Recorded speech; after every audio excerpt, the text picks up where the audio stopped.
A hero to so many, whose powerful story was immortalised in film, but who later found himself in handcuffs.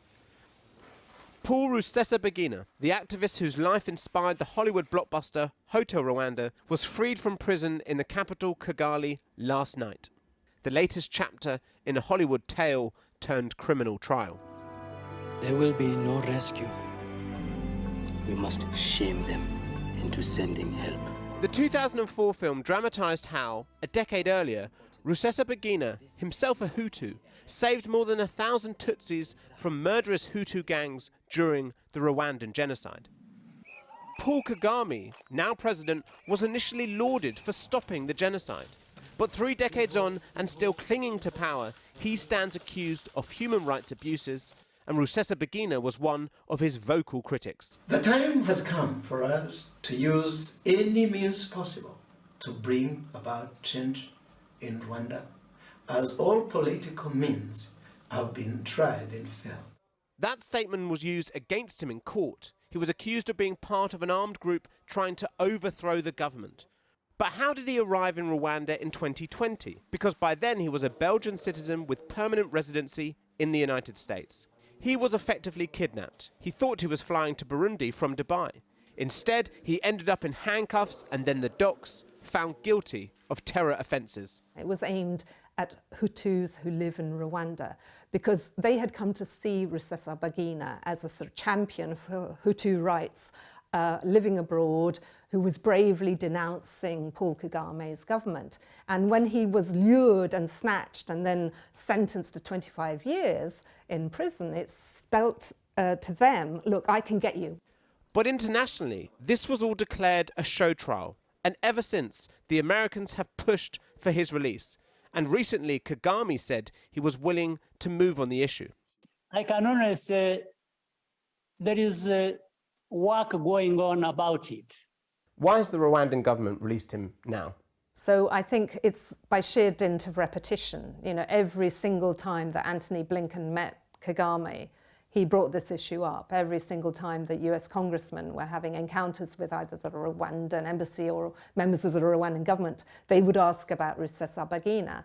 And I think it's had a drip, drip, drip effect. So in the end, I think Kagame must have thought, I'm making myself a lot of enemies in Washington, and that's not a good enemy to have.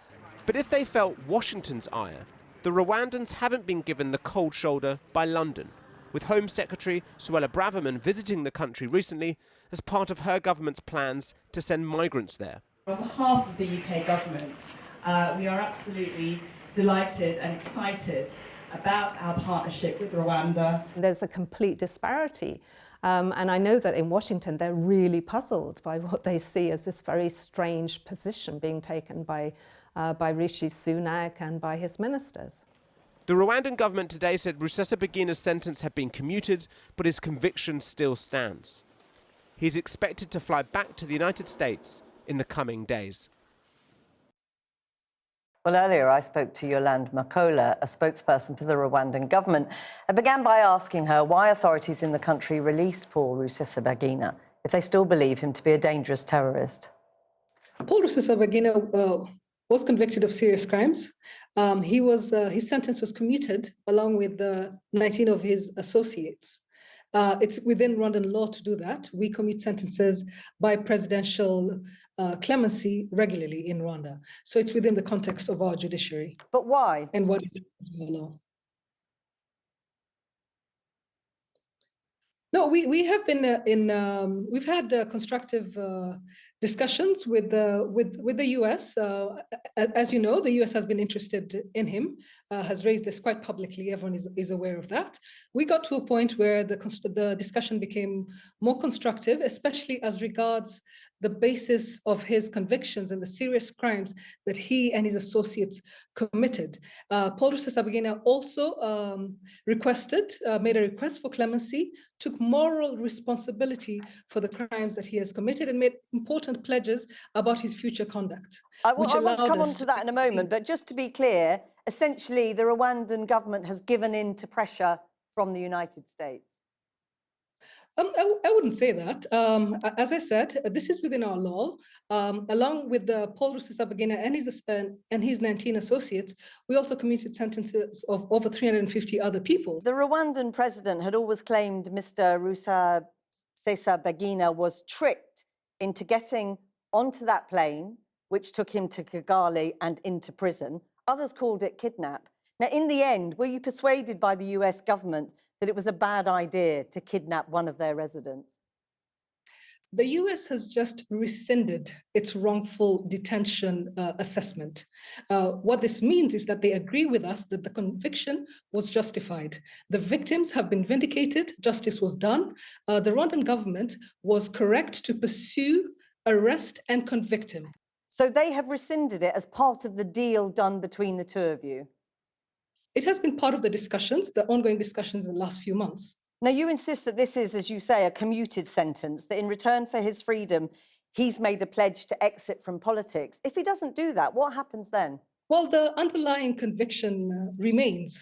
That means that if he does go ahead and commit the crimes again, he's liable to rearrest. Given how he was arrested before, he was tricked, as I say, kidnapped, many people argue, into coming back. Tricked is not the same as kidnapped. He was lured and arrested in accordance with Rwandan laws and international laws. There are many people who regarded it as a kidnap. Well, yeah, they can say what they want to say, but this was in accordance with our laws and international laws, and many countries' law enforcement do this. I mean, when the US Secretary of State came to Rwanda in 2022, he raised concerns, not just about this case, but about serious concerns in your country over the issue of human rights. I mean, how uncomfortable have the conversations been between you and the US? We have regular difficult conversations with all our partners. We have things to say about what's happening in this country, where the misunderstandings. We're very happy to correct that. I think every country has its own human rights issues. There's a very big difference between misunderstandings and human rights issues. Concerns raised not just by the Americans, but here in Britain as well. Yeah, but you have your own human rights issues. Every country has, and every country has to work on them. Do you think this case damages the country at a time when you are about to take, if it goes forward, refugees and asylum seekers from this country, which is a hugely controversial policy? No, I think people should have more confidence in Rwanda and and the way we take our security and the safety of the people who live here seriously. Yeah, but human rights is also part of that picture, isn't it? And there are really serious questions remaining about human rights. There is nothing wrong with human rights in Rwanda. The situation in Rwanda now is better than it's ever been in our history. We've worked really hard to build this country in the last 29 years. We're very proud of what we have achieved. We have more to do, and we're working on that. So the Foreign Office memo, which is much repeated to you, I'm sure, from May 2021, urging Number 10 not to get involved with the Rwandan deal on asylum seekers owing to significant human rights concern. You say the country, even 2 years on, is very different now. We're doing everything we can to ensure that this is a good place to live for Rwandans and everyone who comes to live here with us. And just finally, when do you anticipate, or when do you think, when are you being told that the first asylum seeker, refugee, migrant from here will arrive to be accommodated in Rwanda? We're waiting for the legal process to conclude, but we are ready to go. We've been ready since last year. Yolanda Makolo, thank you very much for talking to us today. Thanks for having me.